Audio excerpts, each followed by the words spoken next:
Welcome back to In the Music Room with Janet Feld. We just heard a set of wonderful music and we're totally entertained by you. You have the gift, my dear, and you know how to entertain people, and you can write and paint pictures, and it's just a wonderful thing. How old were you when you decided that you could write songs? I was just 17, and I had been, I've been playing and studying music my whole life, and I would watch artists on TV, and listen to my records, and dream about it, but it didn't occur to me that I could write a song until I got to high school, and then I met one of my high school friends, and she was writing songs. And it wasn't just that she was my age, but she was a girl and another girl, because I knew guys that wrote songs, but I didn't know any girls. So when I heard Mary Jane's songs, then I was like, oh, maybe I could do that too. Yeah, of course. And that's what, it was because of her. And then I started to notice, just from that personal experience, I started to notice, like, oh yeah, what are my favorite albums? Oh, like the first album I spent my own money on, my babysitting money on, was Carole King Tapestry. Oh yeah. Great album. I mean, there isn't even an A- song on that. I'm like, every song is an A+. Yeah. I love it when you get an album like that where they're all good. Oh, that's one of my dreams, is to make an album like that, where every single song, Yeah, yeah. So you never went towards the direction of playing with a band. You were more focused on the singer, songwriter, musician, folky type. Yes, it's interesting because I was in my first experience performing, was as a part of a recital when I was 17. When but not too long after that, like a year or so later, I was actually a girl singer in a band, and but I think, so I did some stuff in bands, and I was in a duo, and I did solo stuff, and I had, just starting to write songs, and having my first experiences with, open mics and gigs and stuff. But really, at the end of the day, what I was drawn to is just to play my own songs. Right. And mixed with, covers that meant a lot to me. And then over time, there's been more and more original songs. But if there's a cover that really moves me and really just, sits with me, then I sure love to do it, Yeah, yeah. Most musicians, singer-songwriters, performers don't have the benefit of making a living off of doing what they love. But you have, because you've taken it in so many different directions because you teach. Tell us a little bit about teaching music and how that afforded you your own time to be able to go out and perform and gig. I just love that question. Thank you for asking that question. I think for most of us artists, the biggest challenge is to find a day job that pays your bills and doesn't suck the life out of you, so that you have energy left at the end of the day to do the creating that you're meant to do. And, it took a while for me to find out what that was, and it's just different for everybody. T.S. Eliot was a banker. Toni Morrison was a magazine editor. Elizabeth Gilbert, who wrote Eat, Pray, Love, she was a freelance writer for magazines and she wrote books too. But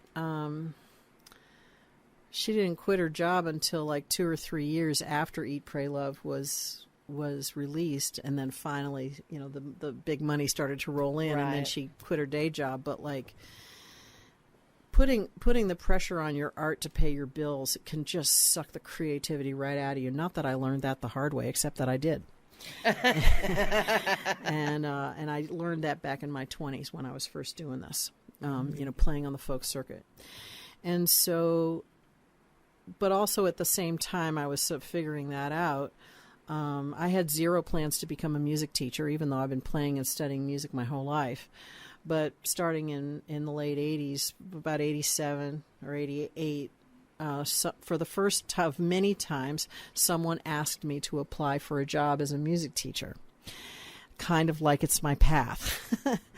And, so, it took, sometimes I'm a slow learner, so it took me a while to figure out, like, oh, yeah, this is what I'm supposed to do versus, like, oh, I'll just do this till I'm famous. Because what can I say? I was slow. But at a certain point, I was just like, oh, no, this is part of, like, under the umbrella of artist is songwriter, guitar player, singer, teacher, mentor, what's that? Performer, right? There's all these, those are all the things that I do, but it's all under the umbrella of artist. And the creative process of teaching is like, it feeds me in a way that nothing else does. Because, like, sometimes it's very common for my students to be like, feel self-conscious and be like, oh my God, it must be driving you nuts because we're making so many mistakes and it must be driving you crazy. And my response is, if that was how I felt, this would be the wrong job for me. True. And the truth is that when I'm facilitating and watching people go through that process, all the train wrecks that happen because you're learning something new, and everybody, even Eric Clapton has train wrecks. They're just not necessarily, discernible by most of us mortals, but he has them too. And, I can see, like, okay, now they're in this part, now they're in this stage, now they're in this. And to me, that's teacher crack, and so, since 1999, it's all music all the time for me. And it's really been a combination of teaching, all the things that I mentioned before. And I want to say in there that at some point, with the help of a business coach, it helped me recover from the typical starving artist mindset. And I stopped charging an allowance for the lessons I was giving and started honoring the value of what I bring to the table as a teacher. And so started charging a living wage. And that also freed me up because I had a period of time where in order to earn a living wage, I had to teach 6 days a week. And I didn't write a song for 2 years. Okay. Oh, wow. I've been writing songs since, I was 17. Right. And I hadn't written one. And I was like, oh my God, maybe I have nothing left. And I was just despondent about that. And then I raised my prices and started teaching 5 and then 4 days a week. And all of a sudden I was like, hey, honey, what is this incredible sensation of feeling rested? But here's what my coach said to me that really, this was the game changer. She said, Janet, you are not serving the people you serve if you are exhausted all the time. That's true. And that hit me between the eyes, and I'm like, shut up! Screw you for telling me the truth.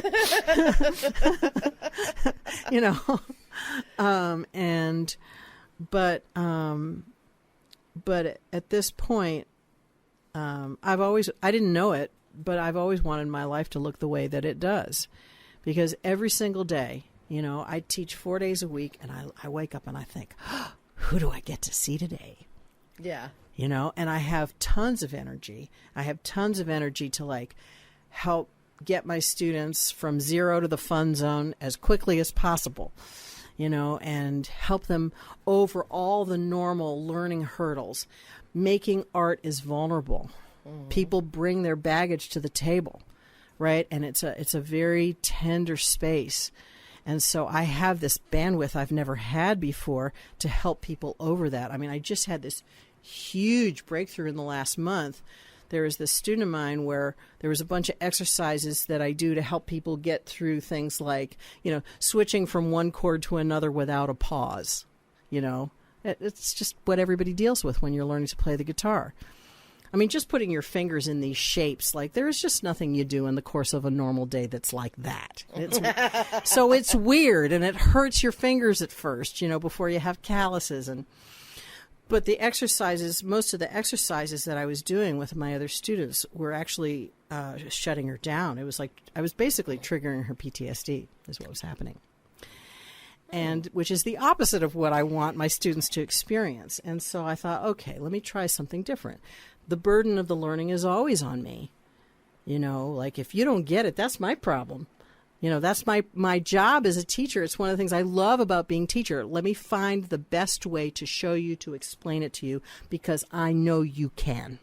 How do I know? I've been doing this since the 80s. Mm-hmm. And so I had her do these. You can try this if you're learning guitar. It's like, or any instrument.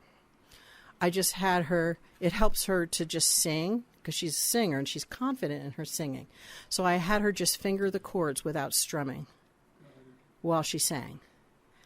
And then I had her just do the strumming pattern while she sang, but no chords.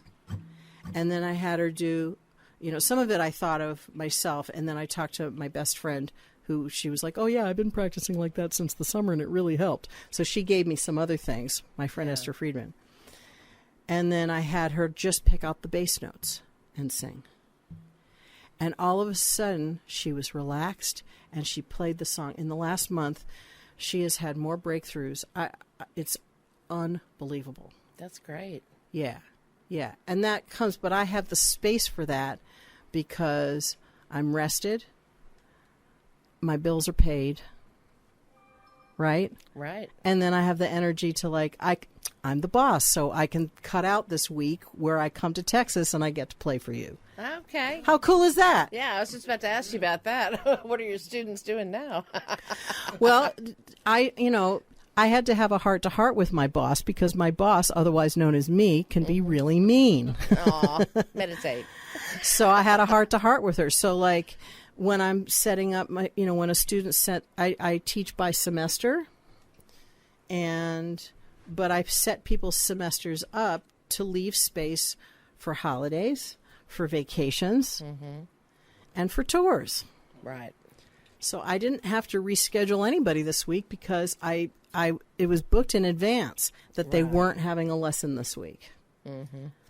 I can do that because it's, because I'm the boss. That's right. Going back, way back to your childhood, are you an only child or do you have siblings? I'm the youngest of 3 girls, and my parents had 2 litters. My oldest sister, she was 11 when my sister Ellie, her name's Ellie.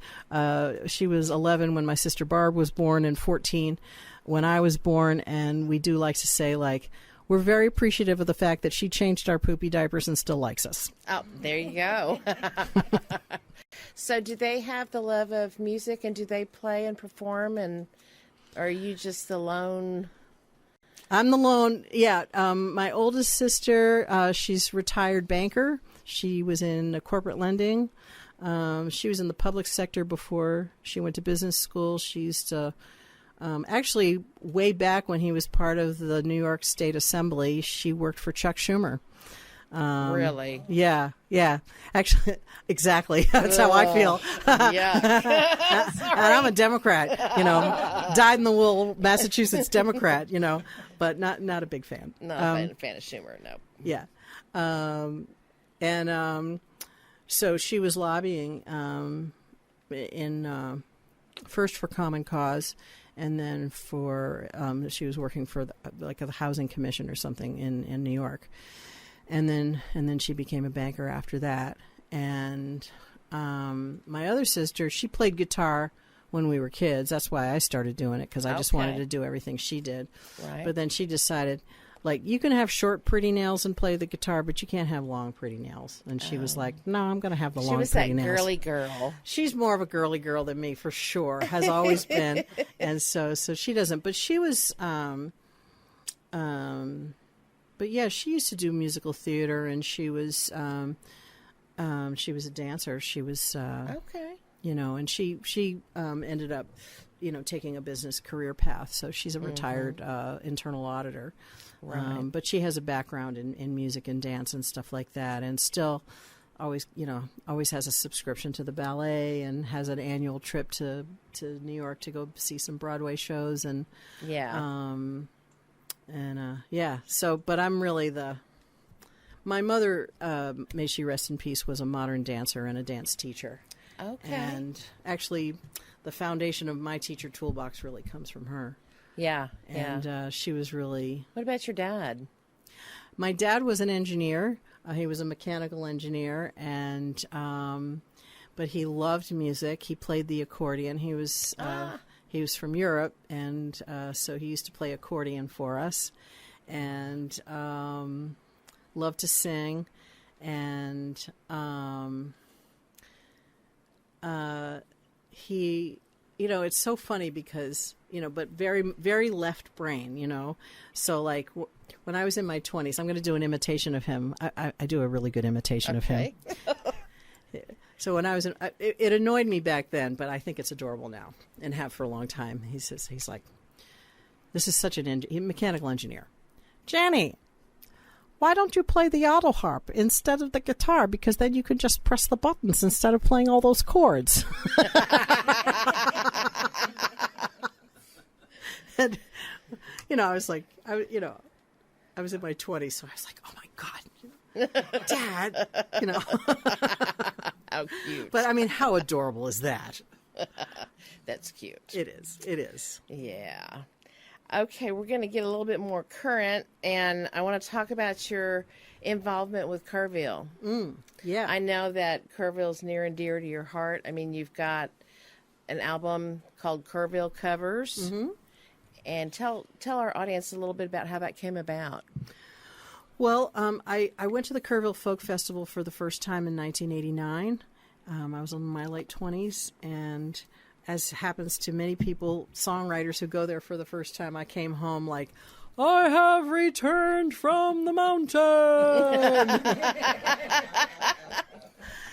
Because there's this incredible musical conversation that happens between the songwriters on the ranch. Like, there's incredible music on the stage, but then back in the campgrounds, there's circles of people, and I was just like, oh my God, I found my people! And so the album is, it's 12 songs written by just a few of not only my favorite songwriters that I know from the Kerrville Folk Festival, but these are like some of my favorite people. Like, I love them so much. Mm-hmm. And so I had just learned a song written by Crow Johnson Evans, called One Wave. It's one of the songs on her album she released in 2002. And I've loved the song for years. And I learned how to play it, and then I tabbed it out because I thought, oh, this is a really cool song. I bet my students would enjoy learning this. And I sent her the tab, and she and I were already writing together and stuff like that. And then I thought, like, boy, that was really fun.